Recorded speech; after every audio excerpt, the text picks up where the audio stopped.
Casi el 80%, 79,8% de los adultos uruguayos, padres y madres, manifiestan haber ejercido algún tipo de violencia sobre sus hijos. Fin al maltrato, así se llama esta campaña que lanza UNICEF. Buenos días, es un placer recibirlo. Igualmente, estamos esta mañana, amigos, con Paolo Mefalopoulos, representante de UNICEF Uruguay. Cuando hablamos de violencia en los niños, hacia los niños, ¿cómo hacemos para cuantificar algo que en un determinado momento fue parte de una concepción aceptada en Uruguay acerca de que un sopapo en buen tiempo ayuda a la educación?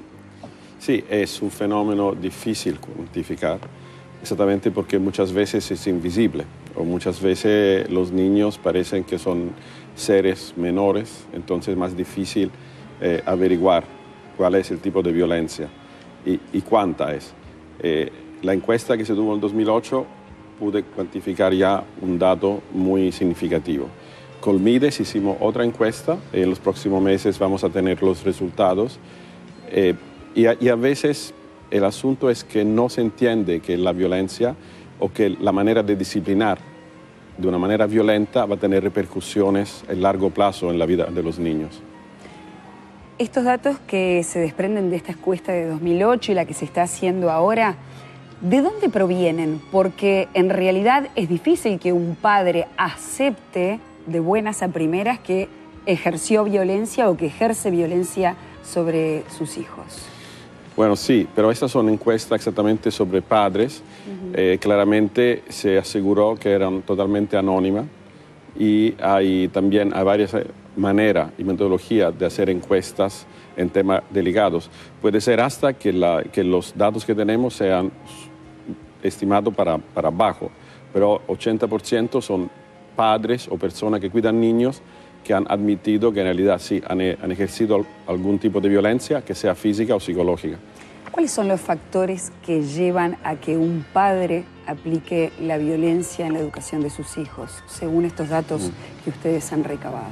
Bueno, a veces es la ignorancia sobre pauta de crianza, ¿no? ¿Cómo se crece un hijo? No hay escuela de cómo ser padres. Entonces, cómo uno ha ejercitado o ha vivido la manera de ser disciplinado es lo que va a hacer a los hijos. Nosotros como UNICEF hemos trabajado con el Estado uruguayo exactamente para mostrar cómo se puede disciplinar a los hijos sin ejercer la violencia. O sea, aquí tenemos un librito que se llama Mucho, Poquito, Nada, que es exactamente para los padres. Hemos hecho otras publicaciones con ¿Cuáles son las principales pautas que establece? Las principales pautas son que se puede disciplinar un niño, se puede hablar con un niño, ellos pueden entender hasta un poco con el tono de la voz cuáles son las cosas que se tienen que hacer y no. No es necesario ni pegarle, ni gritarle, ni castigarlo de manera fuerte. O sea, el hecho es que los niños entienden mucho más que pensamos. Y a veces hasta decir a un niño, tú no sirves para nada, es un tipo de violencia que nosotros no percibimos como tal, pero es algo que le quita confianza, le puede hacer subir miedo y al fin no va a educar. O sea, se logra que el niño escuche en ese momento, pero no se está educando el niño. Y él es muy probable que vaya replicando esos modelos o con sus propios hijos o en las escuelas o como sabemos en el fútbol. Entonces la violencia en el hogar, el maltrato a los niños en el hogar familiar es algo que a largo plazo se va a implicar en todos los aspectos de la vida. Bien, hay una violencia física, una violencia psicológica. ¿Cuáles son los principales ejes por los que pasa la violencia en nuestro país hacia los niños? Bueno, podemos pensar, antes que todo hay un eje un poco cultural, donde la violencia es parcialmente aceptada como una manera de disciplinar. Y como decía antes, hay un eje de ignorancia y de no pensar que lo que estamos haciendo sea violento. Además, la violencia entre parejas, aquí sabemos que hay un problema a veces de violencia de género. Claro. Un niño que ve la violencia entre el papá y la mamá es un tipo de violencia para él, porque va a sufrir, no va a entender, va a tener cicatriz profunda y en futuro puede ser que va a replicar los mismos modelos en su propia vida. Bien, cuando hablamos de violencia también hablamos de la vergüenza que genera el hecho, una dimensión oculta porque es difícil denunciarlo, o por lo menos la gente piensa que ¿cómo me voy a meter? Está la concepción esa de la que hablábamos acerca de, bueno, le dio un cachetazo y era para corregirlo, quizás no está tan mal, pero hay distintos tipos de violencia. También hay una violencia que es de lesiones leves y otra de lesiones graves, no solamente física, sino psicológica. El Estado, ¿qué puede hacer para contribuir a prevenir esto? Bueno, el Estado está haciendo varias iniciativas para prevenir, desde la escuela primaria, donde se enfrentan este tipo de asuntos, a los padres mismos, que les está tratando de entender cómo educar a los hijos. Y la violencia es algo, además, a veces se combina con una cultura un poco machista, pero en realidad la violencia es un acto de cobardía. Siempre se ejerce violencia contra el más débil. Claro. Uno casi nunca va a pegar a uno que es grande, el doble de él, ¿no? Es una lucha de poder. Exactamente, una lucha de poder contra el más débil. Entonces es algo que va quitado desde el punto de vista cultural y social, empezando para el hogar.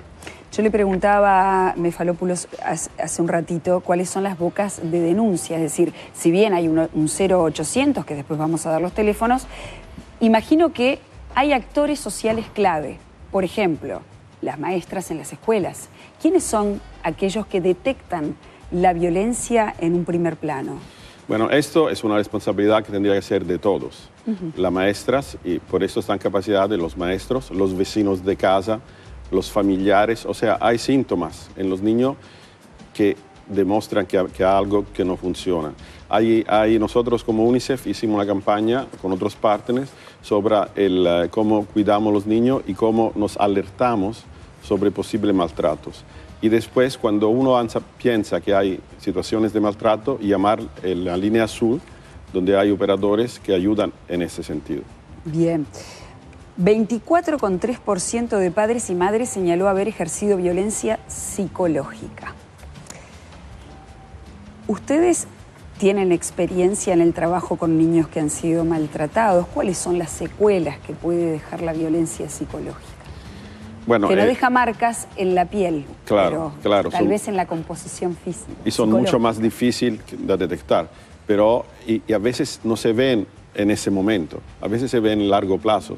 Una persona que cuando crece se casa y maltrata a la esposa, maltrata a los hijos, muy frecuentemente es una persona que de niño ha subido el mismo tipo de violencia. Entonces, hasta a nivel psicológico, como digo, gritar a un niño cada vez que hace algo malo o decirle que no sirve y riderlo enfrente de los otros, esos son hechos que dejan cicatriz que no se ven afuera, como dices tú, que pero dejan una cicatriz muy profunda en el ser del niño.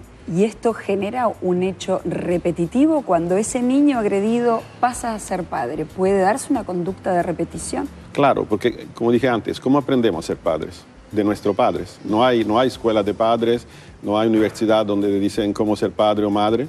Entonces nosotros tendemos a repetir lo que hemos vivido como niños. Por esto un cambio en el hogar familiar es un cambio que afectará a toda la sociedad. ¿Se puede cortar con ese círculo vicioso? Yo pienso que sí, lo hemos hecho.